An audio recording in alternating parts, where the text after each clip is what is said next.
It's my birthday today. I just turned 30 and guess what has come in the mail?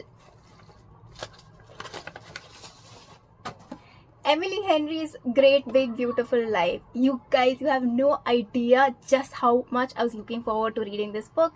It's on my most anticipated list for 2025. Those who are following this channel for a while, or even if you've seen my book reviews, then you know how much I love Emily Henry's books.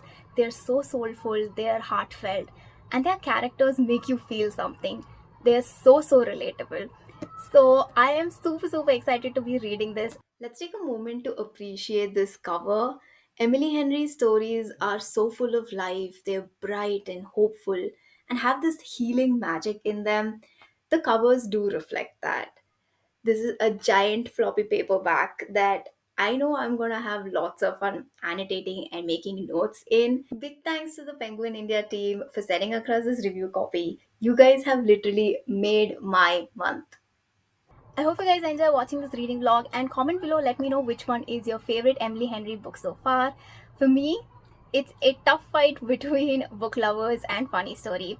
But of course, Happy Place is also a great read. It's been a few days since I got the book, but you best believe that I've been prancing around the house with joy, waiting eagerly to start reading it, and today is finally the day. For some context, Great Big Beautiful Life is the story of two writers, Alice and Hayden, who get the opportunity of a lifetime to write the biography of a celebrity who had gone missing several decades ago. Margaret comes from a very influential and powerful family. They own one of the biggest media companies in America, and during her youth, also, she was a celebrity in her own right.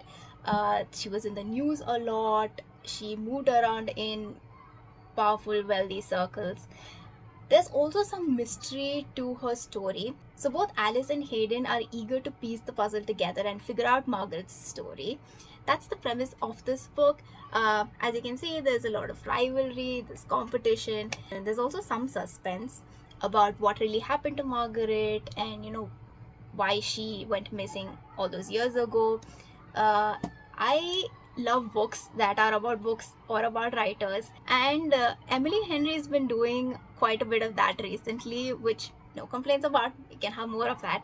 Maybe the next book could be about book cover designers or editors. Wait, we already did editors with book lovers. But yeah, you get what I'm saying. April is my birthday month, but it's also Emily Henry season because the past 3 Aprils we've been getting a new release from the author. So that makes it all the more exciting. And what I can't get over is the timing of it all. In the sense that I got this book just before my birthday. It's like the Penguin India team knew. So I'm channeling it, I'm manifesting it.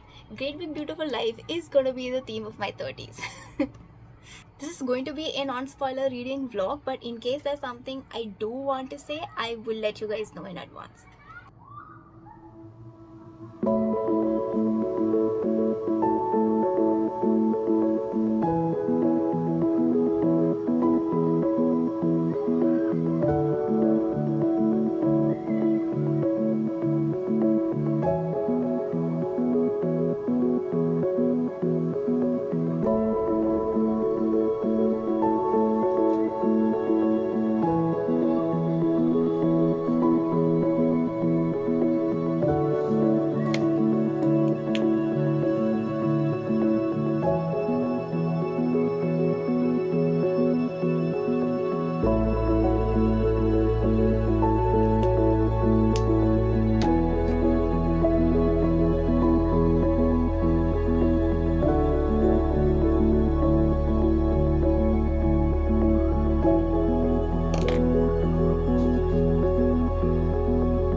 It's only been a few pages, but I had to stop to say that this is classic Emily Henry. I mean, I'm still in the first chapter, but there's already, you can detect the wry humor.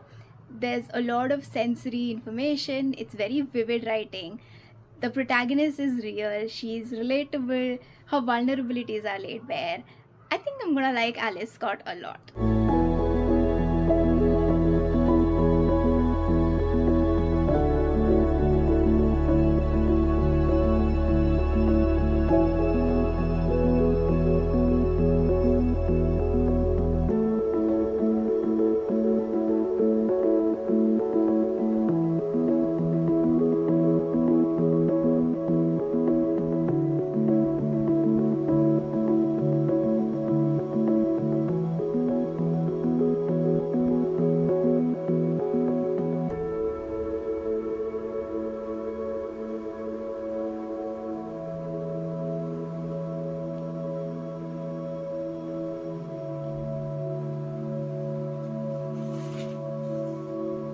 I've been reading for a few hours and I'm on page 47. We're getting to know Alice more and more. She is an empath, she's so understanding, she loves making friends, and she's just very delighted with life. What's uncanny is that there are scenes where I would think something and then the next moment she's thinking the same thing. So far, the story is such that Alice was under the impression she just had to convince Margaret and sort of get the job. But then now Hayden's entered the picture and she's feeling more and more uncertain. He is put up on this pedestal because he's won the Pulitzer Award. And so she feels like her chances of actually getting the job are becoming minimal now. I don't like it when the male main characters in a book are shown to be tall and brooding, aloof. But then there's also a lot of humor in the writing, so I am thoroughly enjoying myself. I just hope that there's more to Hayden's character and that we get to see a fun dynamic between him and Alice where the competition's healthy and things don't turn ugly.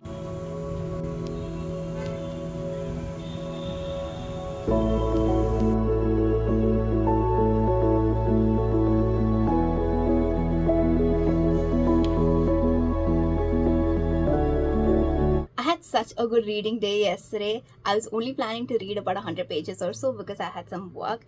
But then I stayed up late last night and read up until page 152. The thing about Emily Henry's books is that they are like beautiful, decadent deserts. You want to devour the whole thing at one go, but then you also want to take small bites so that you can savor them and read them for a long time. I have been feeling that way about all her books, and Great Big Beautiful Life is no different. This is being narrated from Alice's perspective, so it's a first person point of view, which I really like because Alice is such an endearing character. Usually, in contemporary romance novels, you have chapters alternating from the perspectives of both main characters. That hasn't happened yet so far. Since both Alice and Hayden are working with Margaret to tell her story, that element is definitely crucial to the plot. After, I think, the 10th chapter or so, we have sections in this novel which is just about Margaret and, you know, anecdotes from her life which Alice and Hayden are discovering. Well, not Hayden because this is from Alice's perspective, so it is what she is finding out through her interviews. What I appreciate is that Margaret's story is included in the novel after a point where we have gotten to know Alice and Hayden sufficiently enough. So we know who they are as people, we know what kind of a background they're coming from, what they're dealing with, how their personalities are different, and so how that's gonna, play into the story. Now we have chapters that are just about Margaret, and she also is such an enigmatic figure. She has vibrant experiences. The way she interacts with Alice is also very fun and engaging to read about. Without going into any spoilers, Hayden's character arc is already having its own sort of momentum.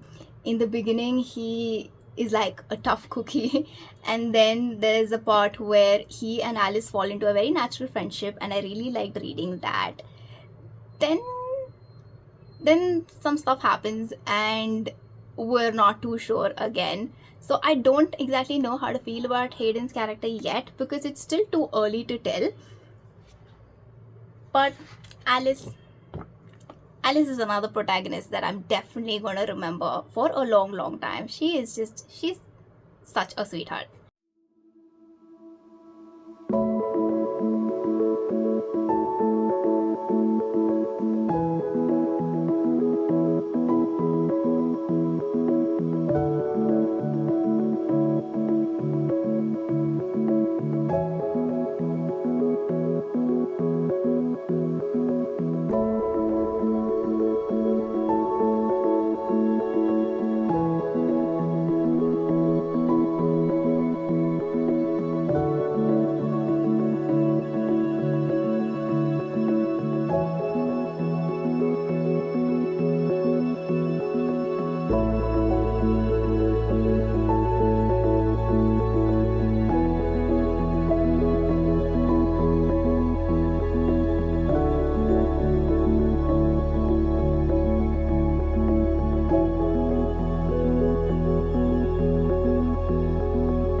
Okay, we have a verdict. We like Hayden's character. Now, this is not a spoiler, but if you don't want to hear more details, then just mute the video till this warning sign is no longer on the screen. There's a page where he sort of goes on this entire monologue about why he doesn't want kids, or well, can't bring himself to want kids. And man, I felt that in my bones. Also, so far, like, I'm on page 208 now, the kind of interactions that he and Alice are having, they're so good in the sense that they're both such intellectual characters that they bring out their own stories. They're being portrayed really well through the conversations they're having with each other. So yes, we like Hayden's character, and I can't wait to see how this story is gonna pan out now. One of the themes that Emily Henry tackles in this novel is how celebrities are viewed and the kind of harsh treatments they have to go through. So through Margaret's character and through Alice's perceptive nature, uh, it's really insightful in the sense that the novel humanizes the idea of a celebrity. They are viewed as these perfect creatures who can't do no wrong, or if they do even make the smallest of mistakes, they are sort of, cancelled over it. I know this topic is very, very layered and there's a lot of discourse that goes into it, but I feel like this book is doing a really good job at showing you that celebrities are, at the end of the day, humans themselves, and they don't deserve a lot of the hate, a lot of the trolling that gets done, because we as consumers of media, we as viewers of any kind of movies or shows, we don't really know what goes on in the lives of these people, right? Since we don't know them personally. So that's something that's being done well in the book. It's a good takeaway. I don't think I'm gonna read any more tonight, so I'm gonna pick up the rest of this book tomorrow, and I will see you then with another reading update.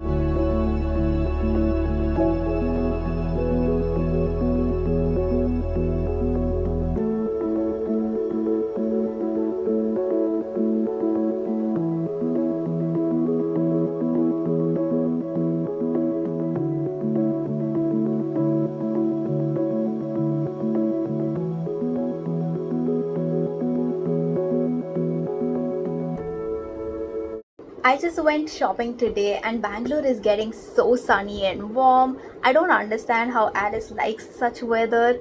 She's completely at home on Little Crescent Island. No matter how humid, no matter how exhausting it gets there, I don't like places like that. I like places that are cold and windy and rainy. So yeah, speaking of Little Crescent Island, the location in the book is not an overbearing presence at all.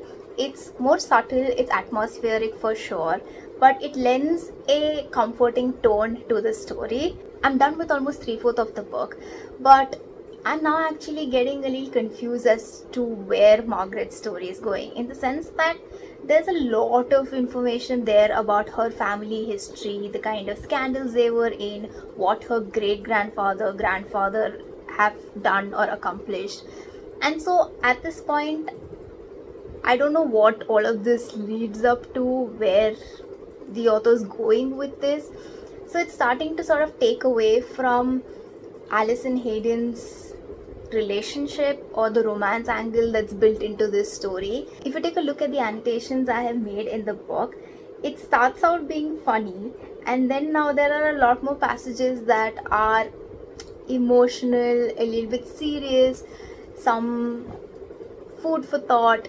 So the tone of the writing is also changing a little bit the further we go into the story and the more plot developments that are being introduced. When I first read the plot, I thought that a significant part of the story would deal with one of them being chosen to write the biography and the aftermath of all of that, after having published the biography and so on. One element of this novel that I really like is how Alice's personal development is being charted.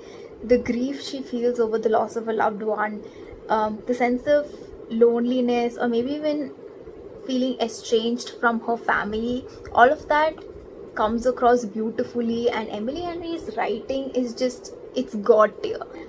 I just have one more stretch of reading left. I think I'm gonna finish this novel tomorrow, and then I will come back with a final reading update. And it's over. I know it's 416 pages long, but it feels like the book got over too soon. Wow, I did not see that coming. Twists aren't common in the author's other works, so the ending took me by surprise.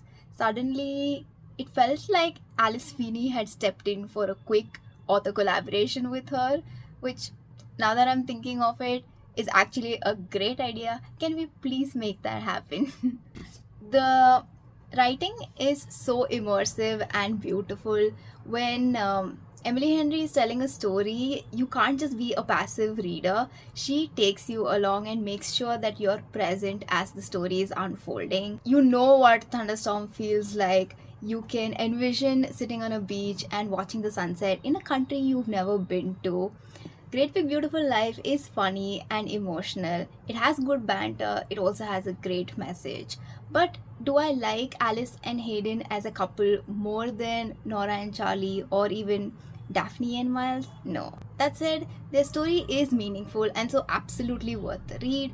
The last 20 pages will definitely bring out the waterworks, at least for some of you. Now, there are some chapters chronicling Margaret's story that felt a bit dry to me. Maybe it's because of how detailed they were, so I would feel my attention wavering. But then again, the moment Alice takes back the narrative wheel, I'd find myself very keen to flip to the next page and find out what's gonna happen. Some of you may think that the pacing is a little off. I mean, it's supposed to be a romance novel, but that aspect of the story doesn't take center stage. Then gradually, the narrative veers off and starts focusing very heavily on Alice interviews and Margaret's story. And all these characters keep throwing out hints of suspense, but then nothing really comes up until the very end. I would say trust the process, trust her writing, and just go with the flow because Emily Henry knows what she's doing. On the whole, I really enjoy reading Great Big Beautiful Life, and I hope you get the chance to read it too. I rated it 4.25 out of 5 stars. It's so different compared to her previous works. I am really keen to see what's coming next. Thank you so much for watching this video. I hope you enjoyed watching it. I will see you soon with another one. Bye!